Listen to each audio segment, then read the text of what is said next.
Xela Arias Castaño naceu en Sarria en 1962. Filla do escritor Valentín Arias, foi unha das voces máis singulares da poesía galega contemporánea e sobresaiu tamén como editora e traductora. Os seus primeiros anos transcorren na contorna da Granxa de Barreiros, un dos proxectos pedagóxicos de Antonio Fernández López.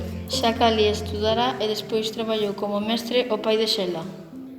Ese proxecto era moi innovador para a época, procuraba o progreso do campesiñado a través da educación. A rapazada do contexto labrego engadía á formación habitual nocións da agronomía. E os mestres rurais acudían alí para adquirir unha instrucción agropecuaria e estender este tipo de pedagogía a outros colexios. Fomentar un ensino ecoloxista conectado coa terra e baseado na experiencia. Con técnicas de botánica, gandeiría ou horticultura máis modernas e eficientes, contábanse entre os propósitos do proxecto. En 1965, a familia mudouse a Lugo e ela iniciou os estudos no colexio Fongoi.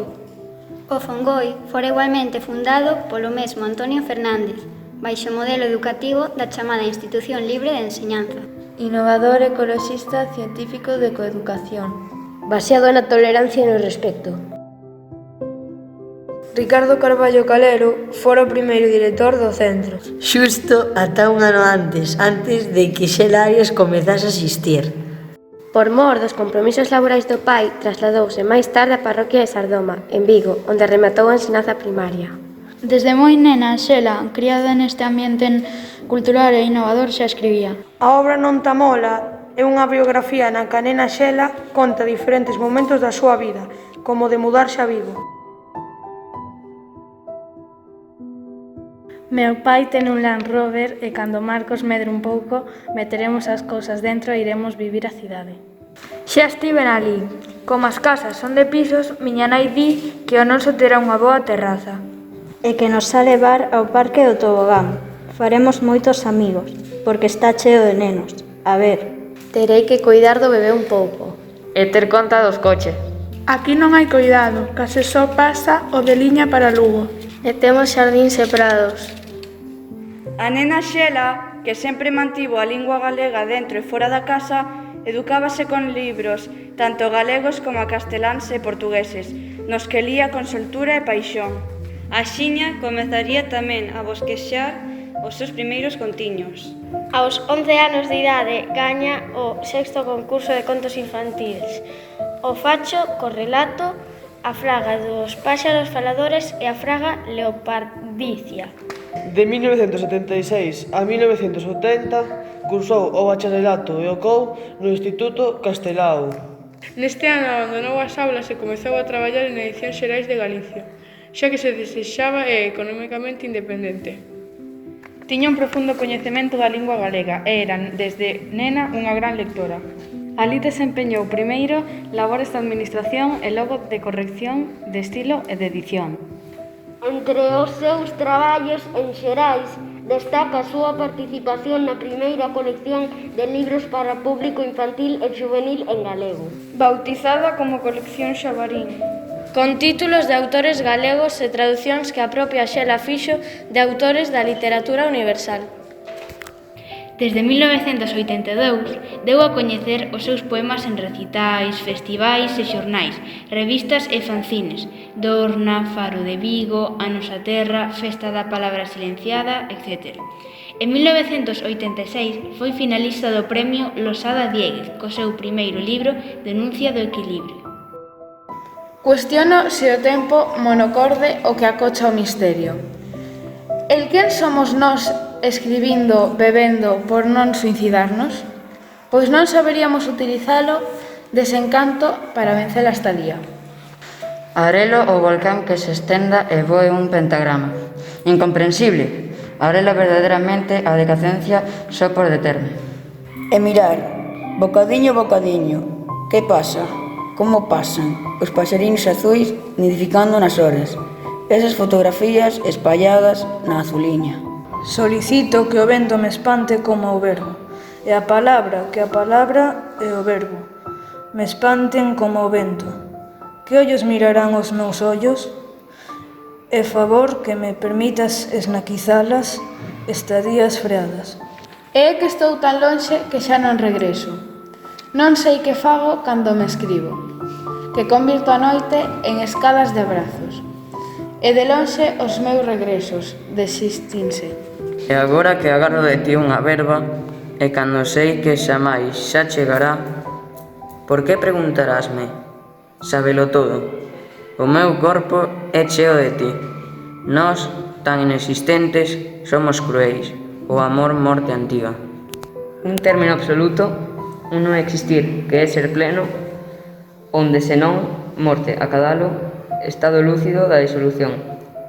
Onde vingarme así de min, que tantas feridas xa adoptei, senón partindo este meu en longo berro. Pois quedáronos na sombra ben atrás, e máis que a nós, os nosos xestos abandonan o lecer contemporáneo desta hora que rexistro. Caes entretecidas figuras, conformadas dos teus brazos neste espacio, que entre todos nós se delimita. E fai pasado o que aínda non fixemos para saltar terco embravecido o quedo. Trouxen a Gamel para agasallarte e senteime na escada garda. Non chegabas nunca e cansaba. Cosín cun fío os pensamentos todos e abrín a porta. Saín. Fun por trás de min deixando as pegadas no chan. E se tantas voltas viaxo de nervio aprisionado, se xiro terras e metais lenzos abertos, entrelazados, se escandalizo o interior de roto peixes, lubinas, caranguexos. E que teño o corazón de auga derretida, desbordando vasos e piscinas, e veñen as augas zoando como corsarios dos mares da palabra. Polo paseo arriba mergulleime, naquilo que non era meu, e sentinme tan dentro que me era de xeito, que os vidros subían o ton. E quedaba no nadada séndome tan ben. Das estrelas fuxidías erguían, os vosos paxaros e andaba, perdida en todo eu que era todo aquilo. Tivo que pasar, aparexeime nos ventos contaminados, sinto ese vehículo acenderse, xa coñezo tanto que... Pásate, dou outra volta, relátame polo paseo, arriba mergullada. En 1990 saiu do prelo Tigres coma cabalos, o seu libro máis transgresor asinado coa súa parella, o fotógrafo e matemático Xulio Gil. Que vísceras aínda quentes, acenos das nosas vidas, que pistas atrasadas na memoria.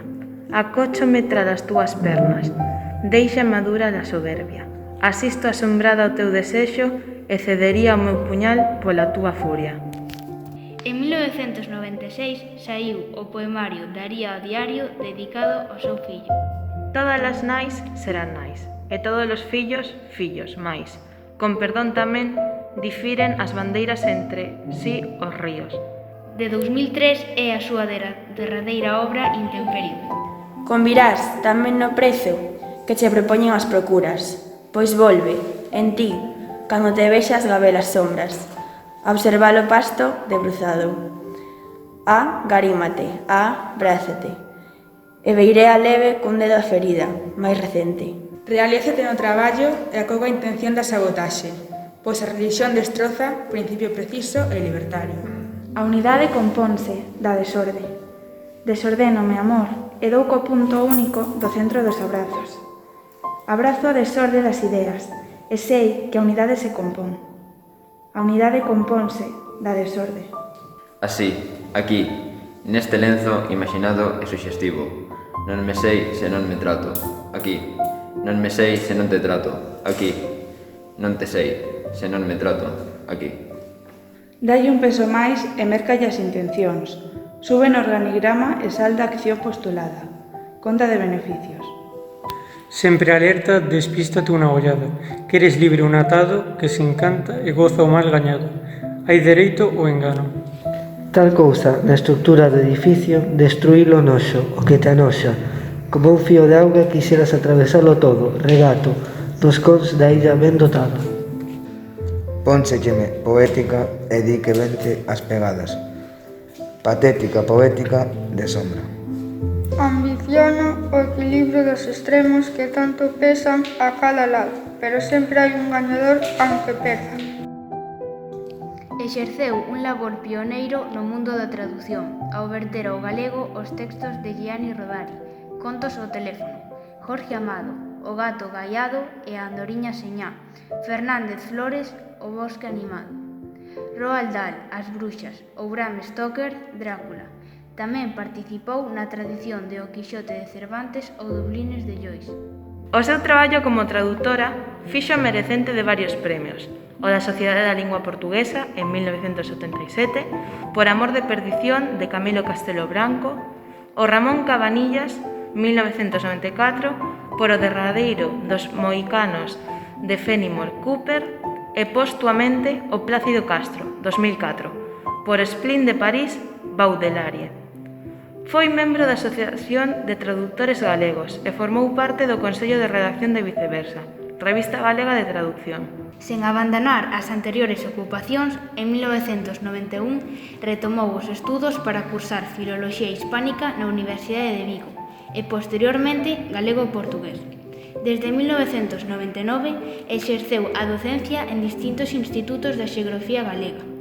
Foron anos de intensa actividade cultural e implicación cívica, nos que participou nas mobilizacións contra a guerra de Irak e a catástrofe do Prestige, na Festa da Muller ou nas noites solidarias de implicadas no desenvolvemento. A súa morte, en 2003, ocasionou unha fonda conmoción no mundo cultural, que lle tributou numerosas lembranzas e homenaxes, como organizada en Vigo en 2004 pola Asociación Galega de Editores, a Asociación de Tradutores Galegos e a Asociación de Escritores en Lingua Galega. Xela Arias anticipou nos anos 80 moitos temas e características formais da lírica galega da década seguinte. Atreveuse a explorar o diálogo entre a poesía e a fotografía, ou a música, e procurou novos espazos para ela en recitais, festivais e outras intervencións. A súa é unha poesía urbana, que rompe formalmente co código poético, cunha dimensión social e precursora da escritura de xénero. Grazas, Xela.